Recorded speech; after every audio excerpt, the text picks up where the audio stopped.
ये कहानी शुरू होती है चार दोस्तों से। डैनियल, उसकी गर्लफ्रेंड अलेसिया, डैनियल का बेस्ट फ्रेंड क्रिस और एक फोटोग्राफर डेबी। ये तीनों दोस्त जॉर्जिया के जंगल में कैंपिंग ट्रिप के लिए आते हैं। डेबी उनकी फ़ोटो लेने में बिजी है और वो तीनों को एक साथ झाड़ियों के पास खड़ा होने को कहता है ताकि वो तीनों की एक साथ फ़ोटो ले सके। जब ये तीनों एक साथ खड़े होते हैं, डेबी अपने कैमरा से देखता है और उसकी नज़र अचानक क्रिस के पैर के नीचे चली जाती है। वो तुरंत क्रिस को हिलाडुली न करने को कहता है और बताता है कि उसके पैर के नीचे कुछ है। डैनियल जल्दी से चेक करता है और पता चलता है कि क्रिस एक लैंडमाइन पर खड़ा है। डैनियल बताता है कि अगर क्रिस थोड़ा सा भी हिला तो वो ब्लास्ट हो जाएगा। ये सुनकर सब लोग बहुत डर जाते हैं। डेबी उनको शांत रहने को कहता है और बताता है कि वो पुलिस की मदद लेने जा रहा है, पर यह भी बताता है कि इसमें काफ़ी वक्त लगेगा, लगभग 4 से 5 घंटे, और तब तक सबको क्रिस से दूर रहना पड़ेगा। डैनियल डेबी को मदद के लिए भेज देता है और खुद वहीं क्रिस के पास रुक जाता है। अलेसिया बहुत ज़्यादा डर जाती है। उसको शांत करने के लिए डैनियल अलेसिया को क्रिस से दूर ले जाता है। तभी डैनियल के फ़ोन में सिग्नल आता है और वो तुरंत पुलिस को फ़ोन करता है। डैनियल पुलिस को रिक्वेस्ट करता है कि वो उनकी लोकेशन पर एक बॉम्ब एक्सपर्ट भेज दे। फिर डैनियल अलेसिया की तरफ मुड़ता है और उसको बताता है कि पुलिस उसकी वजह से उनकी मदद करने से मना कर रही है। अलेसिया को कुछ समझ नहीं आता कि डैनियल क्या कह रहा है। डैनियल समझाता है कि पुलिस ऑफिसर ने साफ साफ कहा है, हम रंडियों की मदद नहीं करते। ये कहकर डैनियल क्रिस की तरफ वापस चलने लगता है। डैनियल को पहले ही पता चल चुका था कि उसकी गर्लफ्रेंड अलेसिया उसके बेस्ट फ्रेंड क्रिस के साथ उसको चीट कर रही थी। अलेसिया डर जाती है और उससे रिक्वेस्ट करती है, मैं तुमसे शादी से पहले सब कुछ बताने वाली थी, प्लीज़ मुझे माफ़ कर दो और पुलिस को मदद के लिए बुलाओ। डैनियल उसको बताता है कि यहाँ कोई सिग्नल नहीं है और वो बस अलेसिया को बेवकूफ़ बना रहा था। फिर वो कन्फेस करता है कि जब उसको अलेसिया और क्रिस के अफेयर के बारे में पता चला तो उसने इन दोनों से बदला लेने के लिए ये पूरी चाल चली थी।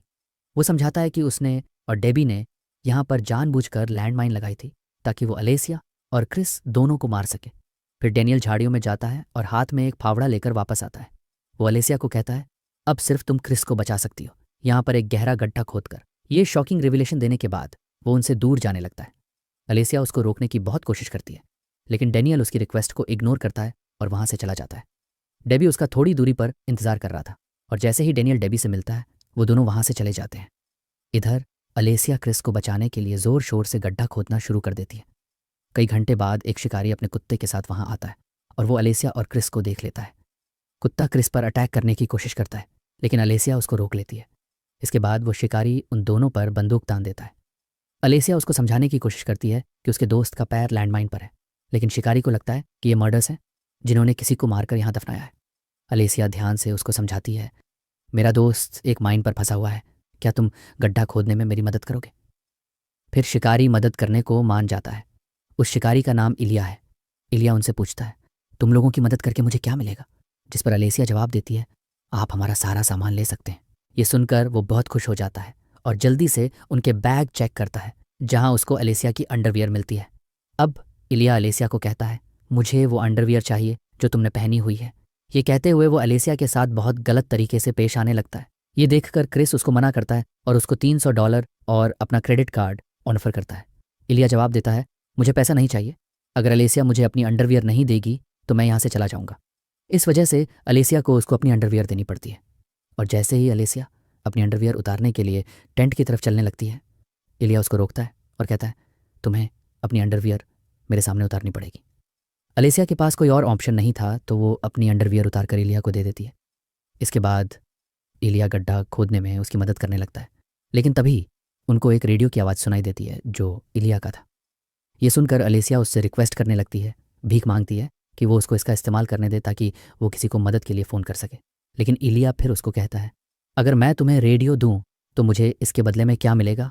अलेसिया उससे बहुत रिक्वेस्ट करती है, लेकिन इलिया बेइज्जती से उसकी अंडरवियर दूर फेंक देता है। फिर वो अलेसिया को कहता है, तुम्हें कुत्ते की तरह रेंगते हुए मेरे पास आना पड़ेगा और मुंह में अपनी अंडरवियर लेकर आना पड़ेगा।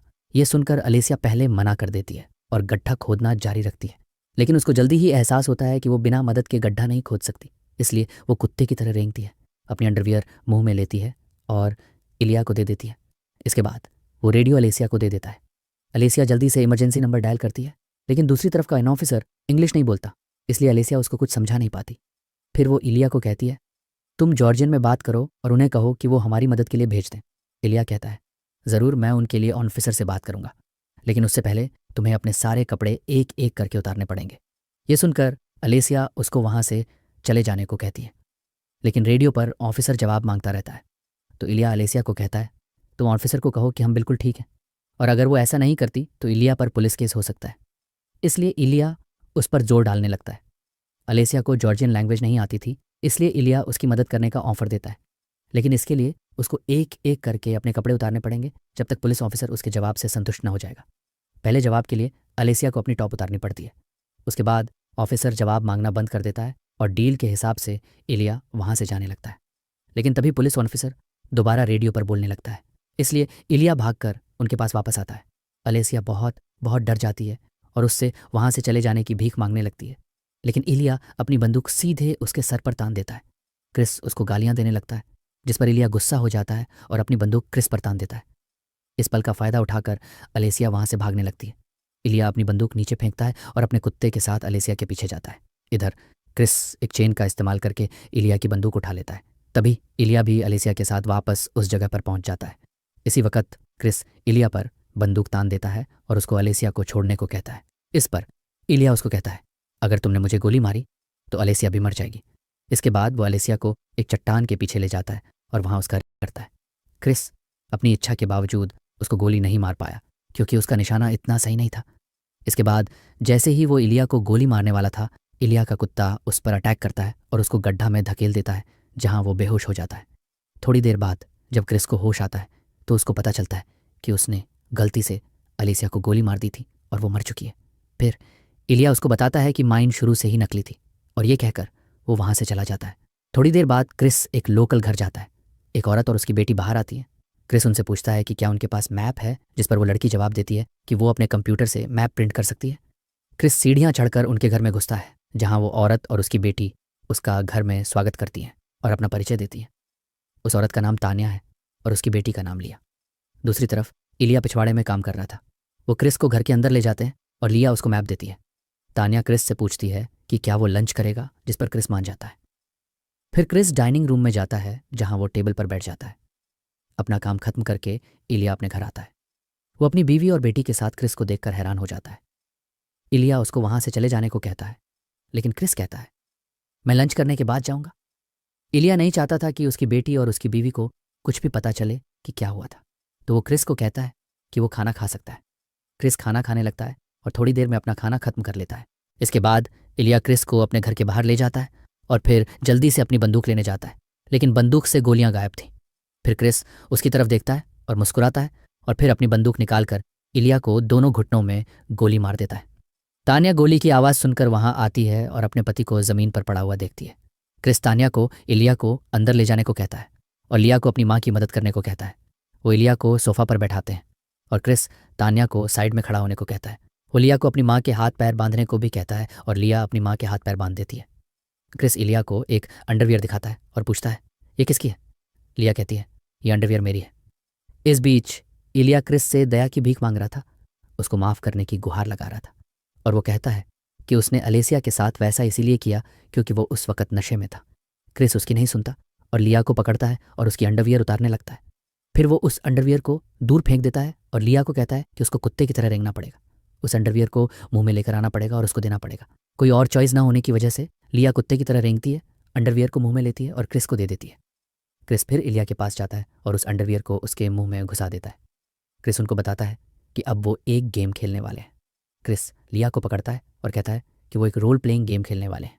वो अपनी बंदूक से सारी गोलियां निकाल देता है और सिर्फ एक गोली छोड़ता है। क्रिस कहता है कि वो अपनी बंदूक को घुमाएगा और लिया को एक एक करके अपने कपड़े उतारने पड़ेंगे। वो बंदूक को घुमाता है और लिया को गोली मारता है, लेकिन इस बार वो बच जाती है। इसका मतलब है कि लिया को अपना एक कपड़ा उतारना पड़ेगा। इलिया क्रिस से रिक्वेस्ट करता है कि वो उसकी बेटी को छोड़ दे और अपना गुस्सा उस पर उतारे।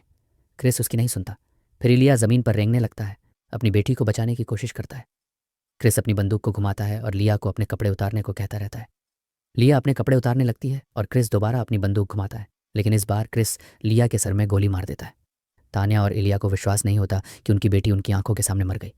क्रिस फिर एक कोने में बैठ जाता है, जहां वो बैठकर रोने लगता है, और इसके साथ मूवी खत्म हो जाती है। अगर आपको ये वीडियो पसंद आया हो तो इसको लाइक ज़रूर करें। अगर आप चैनल पर नए हैं तो सब्सक्राइब करना न भूलें, ताकि आने वाली वीडियोज़ के नोटिफिकेशंस आपको मिलते रहें।